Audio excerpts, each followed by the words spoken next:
Good morning, good people. It is Sad Flow. Welcome to Culture Currency in my series, Status in Seconds. This is episode 2. I'm glad to have all of you guys listening today, and we're just going to get right into it. So we're going to be talking about Gen Z and the death of traditional news, and I have a very special guest with me, Camille.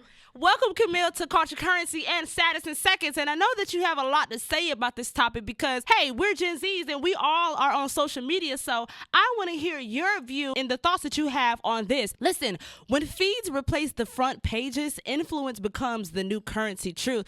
So it's just like when we're living in this digital age, a lot of these kids and a lot of these teens go to social media for their news source. And especially if they have a favorite influencer and the influencer says something, but they just automatically believe it because, oh my gosh, it's Charlie D'Amelio, so of course she knows what she's talking about. But it allows them not to really find out if it's the truth, and they don't know whether it's the truth or not. So it's just this continuous circle of all of the Gen Zs and all of the kids believing everything they see on social media. When are they going to start watching the news again? Like you said, I would call that phrase that you're looking for the snowball effect. Misinformation that keeps being spread is a snowball effect. But honestly, I think a bigger reason Gen Z doesn't watch traditional news is because it doesn't feel made for us. We grew up on the internet, so we're used to getting information fast and in real time, and from people who talk like us. So instead of sitting through a full news broadcast, we're checking TikTok, Instagram tea pages, or creators who break down things in 30 seconds. Wow, I love that analysis that you gave of the snowball effect. That's so real. A lot of kids these days and people our ages,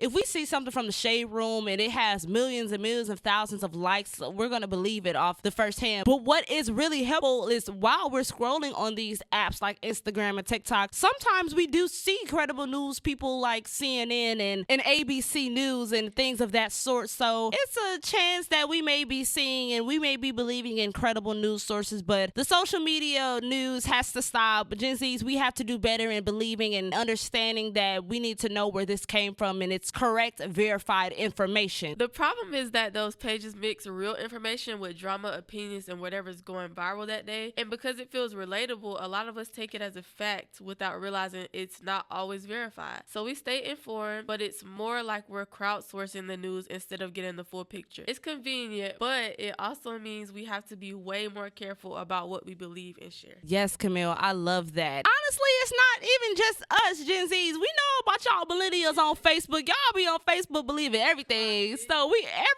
all have to do better, especially how this digital age is evolving. But I want to thank all of you for tuning in to Status in Seconds of Culture Currency. I hope that you learned something new, and I hope that you are aware of all of the information you are consuming and making sure that it's credible. This episode was brought to you by Capital One. Quicksilver gives you unlimited 1.5% cash back on every purchase every day and makes it easy for you to redeem your rewards. Unlimited and easy. What's in your wallet? Thank you, and I will see all of you on episode 3 of Status in Seconds.